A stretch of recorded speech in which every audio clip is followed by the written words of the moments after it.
नमस्कार, मेरा नाम डॉक्टर गोपाल चावला है और आज हम बात करेंगे एस्थमा की। एस्थमा यानी दमा की। अभी लोगों को लगता है एक बार दमा हो गया तो अब ये बहुत बड़ी बीमारी हो गई। ऐसा नहीं है। एस्थमा है क्या? एस्थमा एक ऐसी बीमारी है जिसमें हमारे एयरवेज, जो हमारी सांस की नलियां हैं, उसमें जकड़न आ जाती है, यानी ब्रोंकोकंस्ट्रिक्शन हो जाती है। और ये कभी होती है, कभी नहीं होती, मतलब उसके कुछ ट्रिगर्स हैं। तो ये जानना बहुत ज़रूरी है कि एस्थमा के आपके ट्रिगर्स क्या हैं। ये हर मरीज़ के लिए अलग होते हैं। किसी के लिए ये डस्ट होता है, किसी के लिए पोलन ग्रेन्स होते हैं, किसी के लिए किसी प्रकार की कोई खाने के पदार्थ होते हैं, किसी के लिए कोई सुगंध होती है। तो ये जानना बहुत ज़रूरी है कि आपके उसके लिए ट्रिगर्स क्या हैं। अभी हम सुनते तो यही है कि इंडिया में एस्थमा की प्रेवलेंस 7 से 13% है, बट जानने की बात ये है कि कितने लोगों को पता है कि उन्हें एस्थमा है। उनको लगता है कि हम कोई खांसी हुई, बुखार हुआ, हमने एंटीबायोटिक लिया और ठीक हो गया। फिर वो एक डॉक्टर के पास जाते हैं, 2 डॉक्टर के पास जाते हैं और उतने में उनको एंटीबायोटिक से उनका वो ठीक हो जाता है, क्योंकि एस्थमा धीरे धीरे आता है, चला जाता है, ट्रिगर्स हैं उसके। तो ये जानने के लिए हमें कुछ टेस्ट करने होते हैं, जिसमें एक इम्पॉर्टेंट टेस्ट है स्पायरोमेट्री, पल्मोनरी फंक्शन टेस्ट, और उसके बाद उसकी रिवर्सिबिलिटी की जांच।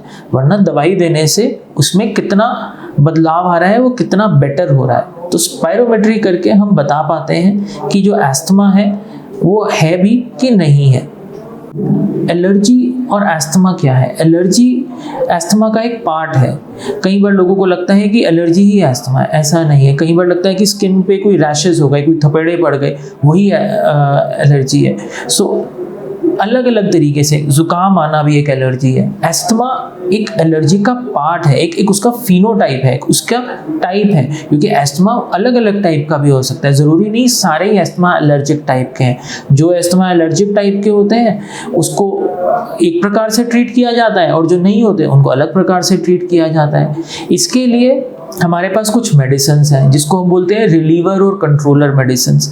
तो वो एक बेसिकली एक इनहेलर्स होते हैं, या फिर एक कैप्सूल होता है जो एक डिवाइस में डाल के लिया जाता है। और जो मरीज ज़्यादा सिक होते हैं, जिनको दिक्कत होती है, उसमें ये नेबुलाइजेशन से भी दिए जा सकते हैं। तो इस प्रकार से इसका मैनेजमेंट किया जाता है। बट बात आती है कि जब पेशेंट को एकदम से ये हो तो क्या करें।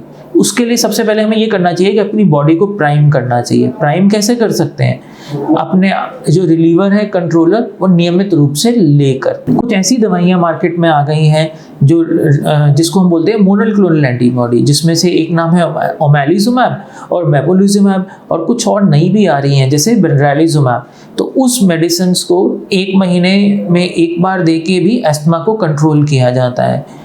कुछ मरीज जो इन बीमारियों जो ये इस फिनोटाइप में नहीं होते हैं, फिनोटाइप मतलब उस कैटेगरी में नहीं आते जिनको ये मेडिसिन दी जा सकती हैं, उसमें हम ब्रोंकियल थर्मोप्लास्टी भी कर सकते हैं। ये एक छोटी सी मशीन होती है जिसमें कैथेटर होता है, और हम एयरवेज में जाकर उस जगह को हम रेडियो एब्लेट कर देते हैं, यानी उस जगह को थोड़ा सा जला देते हैं, जिससे वो एयरवे वापस बड़ा हो जाता है। कई बार अगर हम एस्थमा को हम ध्यान नहीं रखें, एस्थमा हम उसका कंट्रोल में नहीं रहे, तो वो एस्थमा की जो ये कंस्ट्रिक्शन है, जो ये सूजन है, ये परमानेंट हो जाती है।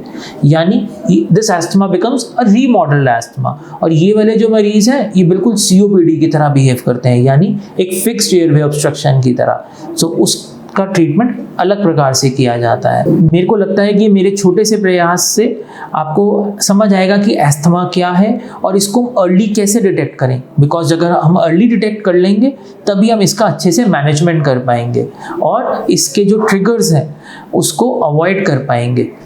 Thank you.